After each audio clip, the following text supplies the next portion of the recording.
इस कहानी में पति और पत्नी लॉन्ग ड्राइव के लिए निकलते हैं और उन दोनों के साथ कुछ बुरा होता है। उन दोनों के साथ क्या बुरा होता है ये जानने के लिए आपको पूरी कहानी सुननी होगी। ये कहानी हेमा और शिवम लॉन्ग ड्राइव पर निकले थे। ठंड और बरसात की वो रात ने उन दोनों को अपने कॉलेज के दिनों की याद दिलाती थी। कॉलेज के दिनों में शिवम अक्सर कार लेकर आता था और हेमा को उसके हॉस्टल से निकाल कर ले जाया करता था। बरसात की रात थी और सड़क भी खाली थी। शिवम पुराने गाने बजा रहा था और दोनों इस रात का अच्छे से मजा ले रहे थे। हेमा ने शिवम से कहा कि आप ये गाना बजाना बंद कर दीजिए और मुझे अपनी आवाज़ से गा के सुनाइए। शिवम ने गाना बंद कर दिया और वो खुद गाने लगा। साथ में हेमा ने भी गाना शुरू कर दिया। अब दोनों साथ में गाना गा रहे थे और अपने लॉन्ग ड्राइव का मज़ा ले रहे थे। अचानक शिवम का ध्यान सामने गया। शिवम को कुछ परछाई सी दिखी और वो जब तक अपनी गाड़ी मोड़ता तब तक वो परछाई उनकी गाड़ी से जोर से टकरा गई। शिवम ने तुरंत ब्रेक लगाया। अचानक इस घटना से हेमा डर जाती है। वो डरते हुए शिवम से पूछती है, शिवम क्या हुआ? हमारी गाड़ी से कोई टकराया है। शिवम ने कहा हेमा से कहा कि तुम शांत हो जाओ और डरो मत। पता नहीं क्या टकराया है, अचानक कुछ सामने आया है। मुझे ऐसा लगता है कि शायद कोई जानवर होगा। रास्ता पार करने के चक्कर में हमसे टकरा गया। तुम यहीं बैठो, मैं देख कर आता हूँ। शिवम गाड़ी से बाहर निकला। जैसे ही उसने गाड़ी के आगे पहुंचकर देखा वैसे ही उसके होश उड़ गए और वो बहुत बुरी तरह से कांपने लगा। शिवम थोड़ा नीचे झुका और फिर से खड़ा हो जाता। शिवम की शक्ल पर खौफ दिखाई दे रहा था। उसने पति की शक्ल पर खौफ देखकर हेमा काफ़ी डरी हुई थी और उसे पता चल गया था कि कुछ तो बुरा जरूर हुआ है। काफ़ी समय तक दोनों के बीच खामोशी रही। जब वक्त रास्ते पर बरसात की आवाज़ के सिवा कोई आवाज़ नहीं आ रही थी, हेमा ने उसकी तरफ कांच धीरे से नीचे की और थोड़ी हिम्मत से शिवम को पूछा कि क्या हुआ, क्या बात है, तुम इतने चुप क्यों खड़े हो? शिवम ने सुनते ही हेमा के पास आया और बोला कि हेमा बहुत बुरा हो गया है। हेमा बोली आखिर क्या हुआ है? शिवम बोला मैंने एक इंसान को कुचल दिया है। हेमा चिल्लाते हुए बोली क्या? तो क्या वो जिंदा है? हमें उसे अस्पताल ले जाना चाहिए। शिवम बोला अफसोस गाड़ी की टक्कर से वो मर गया।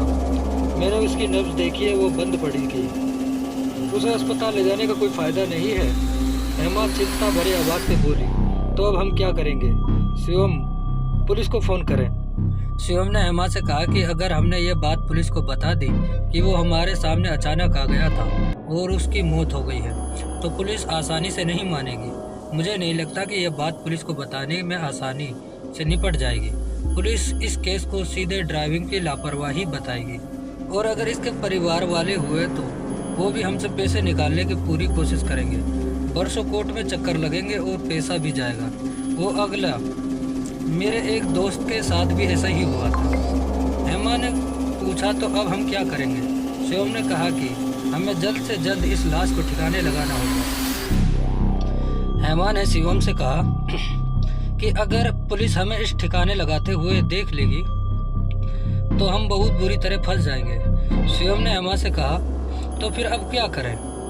इसकी लाश को यहीं छोड़ देते हैं। अगर पुलिस को कोई सुराग मिल गया हमारे खिलाफ तो क्या करेंगे? रुको, मुझे एक आइडिया आया है।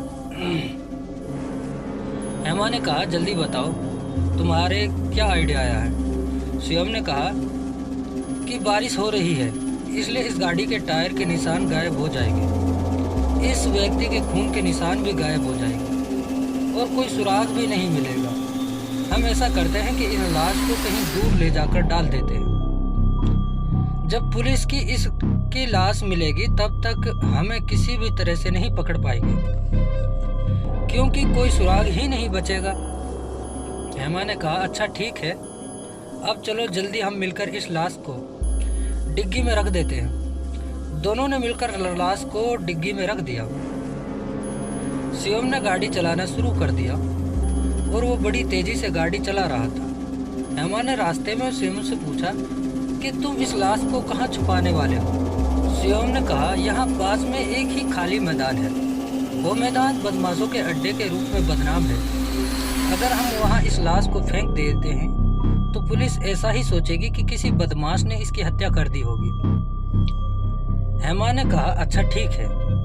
शिवम ने आगे मोड़ पर अपनी गाड़ी मोड़ ली और उस नए रास्ते की ओर जाने लगी। कुछ और आगे जाने के बाद शिवम को हेमा उस मैदान के पास पहुंच गई, लेकिन वहां पर पहुंचते ही शिवम ने सामने देखकर बोला कि ओह शिट, सामने पुलिस की 2 गाड़ी खड़ी थी। हेमा ने शिवम से कहा कि अब क्या करेंगे।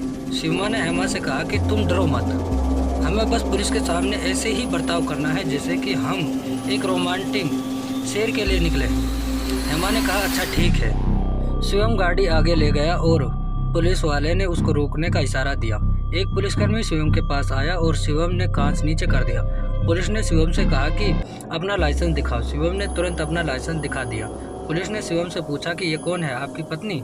इतनी रात यहाँ क्या कर रहे हो? तुम्हें पता नहीं कि यह जगह खतरनाक है? अपने डर को हंसी के जरिए छुपाते हुए शिवम ने पुलिस से कहा कि जी ये मेरी पत्नी है, ये इनका आईडी। हम दोनों लॉन्ग ड्राइव के लिए निकले थे, मुझे लगता है कि मैंने गलत टर्न ले लिया है। पुलिसकर्मी ने कहा अच्छा ठीक है, यहाँ दोबारा मत आना, चलो अब तुम्हारी डिग्गी खोलकर बताओ। शिवम ने चौंकते हुए कहा सर डिग्गी पर क्यों? पुलिस वाले ने कड़क आवाज़ से कहा कि हमें जानकारी मिली है कि कुछ तस्कर यहीं से अपना माल ले जाने वाले हैं, हमें जांच तो करनी पड़ेगी, चलो गाड़ी की डिग्गी खोलो। ये सुनकर हेमा और शिवम के पसीने छूट गए थे। शिवम चाबी लेकर गाड़ी से नीचे उतर गया। हवलदार टॉर्च लेकर खड़े थे। शिवम बहुत परेशान हो रहा था, उसके पास कोई चारा भी नहीं था।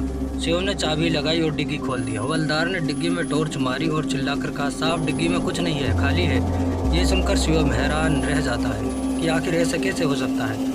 उसने अपनी निगाहें मोड़ ली थी, लेकिन हवलदार की बात सुनकर उसके बाद उसने डिग्गी की ओर देखा तो डिग्गी सच में खाली थी। शिवम को पुलिसकर्मी ने कहा ठीक है सर आप जा सकते हैं। शिवम सीधा जाकर गाड़ी में बैठ जाता है। वो कुछ नहीं बोला और दोनों निकल गए। हेमा ने पूछा हम कैसे बचे, तुमने क्या किया? शिवम ने कहा कि मैं कुछ नहीं जानता हूँ, जब डिग्गी खोली थी तब वो खाली मिली, खून का एक धब्बा भी नहीं मिला। हमें आश्चर्य के साथ बोली लेकिन ये कैसे संभव है? शिवम ने कहा कि मैं कुछ नहीं जानता हूँ और जानना भी नहीं चाहता हूँ। हेमा ने कहा मैं भी इसके बारे में कोई बात नहीं करना चाहती हूँ। दोनों ने तय किया कि अब हम दोबारा कभी भी इस बरसात में नहीं निकलेंगे। दोस्तों ये कहानी यहीं पर एंड की जाती है। और अगर आपको हमारी ये स्टोरी पसंद आई हो तो प्लीज़ अपने दोस्तों में भी शेयर कीजिए और हमारे YouTube चैनल को सब्सक्राइब कीजिए।